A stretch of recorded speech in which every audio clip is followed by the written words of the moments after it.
अस्सलाम वालेकुम। हर प्लांट में कुछ ना कुछ ऐसी ख़ुसूसियात होती हैं जिसकी वजह से वो प्लांट दूसरे प्लांट से अलग पहचाना जाता है। और हम आज एक ऐसे ही खूबसूरत नज़र आने वाले प्लांट के बारे में बात करेंगे, कुछ डिस्कस करेंगे उसके बारे में। इस प्लांट को सिल्वर डस्ट या सिल्वर मिलर प्लांट कहते हैं। ये बहुत ही खूबसूरत प्लांट है। इसके कलर, इसका लीव्स बड़े यूनिक से हैं और अगर आप इसको गौर से देखें तो बिल्कुल ऐसा लगता है कि इस प्लांट के ऊपर सिल्वर रंग की डस्ट गिरी हुई है और हम टच करेंगे और वो हमारे फिंगर्स में यानी उंगलियों में लग जाएगी, लेकिन ऐसा बिल्कुल भी नहीं है। लगता ऐसे ही है कैसे गिरी हुई है। जैसे कि नीचे आप देखिए, नीचे हल्का सा ये ग्रीन होगा और ऊपर जाके बिल्कुल ऐसा लगेगा जैसे कि सिल्वर रंग की डस्ट गिरी हुई है। तो ये प्लांट बहुत खूबसूरत प्लांट है और इस प्लांट की एक बहुत बड़ी ख़ुसूसियत ये है कि ये बहुत इजी टू ग्रो प्लांट है।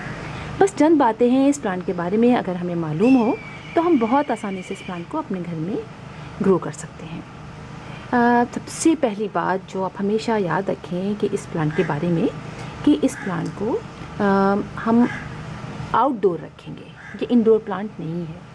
और ब्राइट सनलाइट को ये यानी डायरेक्ट सनलाइट को ये बहुत पसंद करता है, लेकिन सर्दियों की डायरेक्ट सनलाइट वो उसको पसंद है, लेकिन गर्मियों की डायरेक्ट सनलाइट इसको पसंद नहीं है।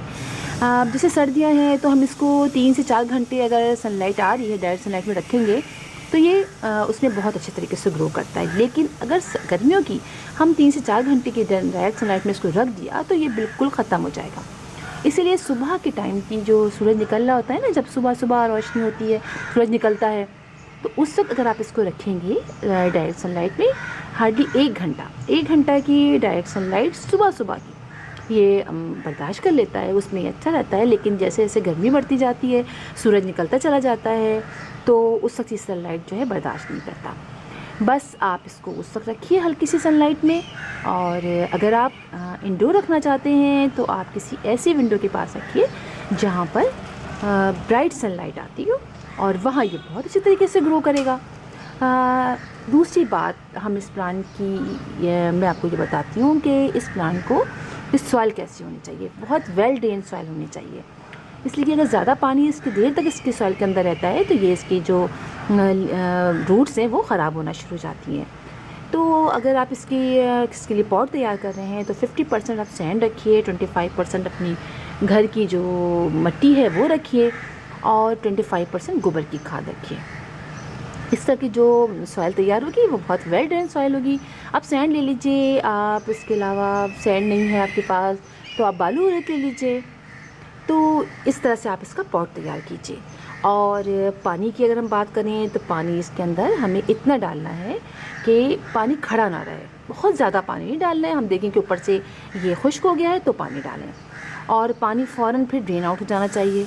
इसको मॉइस्ट मिट्टी पसंद है, सॉइल पसंद है, लेकिन बहुत ज़्यादा सॉगी नहीं पसंद है। मिट्टी में पानी ज़्यादा रहेगा तो इसके जो रूट्स हैं वो ख़राब होनी शुरू होंगी। अच्छा, इस प्लांट को हम बड़े पॉट में लगाएं तो ये बहुत अच्छा सा लगता है, ग्रो करता है। इसलिए कि देखिए मेरे पास ये काफ़ी अर्से से तो इतना सा लग रहा है पौधा ना, कितना छोटा सा लग रहा है, लेकिन मैंने ये देखा हूँ आपको कि ये देखिए नीचे जो है इसकी रूट्स जो हैं वो कितनी ज़्यादा आ गई हैं। यानी इसको अगर बड़े में लगाएंगे तो ये बहुत अच्छे तरीके से ग्रो करेगा। अच्छा, इस प्लांट के अंदर येलो कलर के फ्लावर्स आते हैं गर्मियों में, बहुत खूबसूरत से फ्लावर आते हैं और फिर सीड बनता है और सीड से ही हम इस प्लांट को ग्रो करते हैं। कटिंग से भी बहुत से लोगों ने ट्राई किया है, मैंने कभी ट्राई नहीं किया, लेकिन सीड से हाँ ये बहुत आसानी से लग जाता है। और फर्टिलाइज़र की बात कब कम करें तो बहुत ज़्यादा फर्टिलाइज़र भी नहीं इसको चाहिए होता। नॉर्मली जो हम फर्टिलाइज़र डालते हैं वो आप जिस तरह हम साल में 3 दफ़ा आप इसके अंदर फर्टिलाइज़र डाल दीजिए। गोबर की खाद बेस्ट रहेगा इसके लिए और कोई इसके अंदर इंसेक्ट वगैरह भी नहीं लगता। आप देखिए कितना खूबसूरत सा है और कुछ भी ऐसी चीज़ इसके अंदर मैंने तो आज तक नहीं देखी है। और अगर कभी हो तो आप इसमें नीम ऑयल वगैरह का स्प्रे कीजिए। वैसे ऐसे कुछ भी नहीं लगता, कोई ऐसी इसमें नहीं लगते। तो आप बिल्कुल इसको अपने घर में लगाइए, बहुत खूबसूरत प्लांट है, बहुत इजी टू ग्रो है। बस चंद बातों का आप ख्याल रखेंगे और फिर ये प्लांट आपके घर में साल साल लगा रहेगा और मज़े से लग जाता है ये प्लांट। तो फिर इंशाल्लाह किसी और वीडियो में किसी और टॉपिक के साथ आपसे फिर मुलाकात होगी। तब तक के लिए अल्लाह हाफिज़।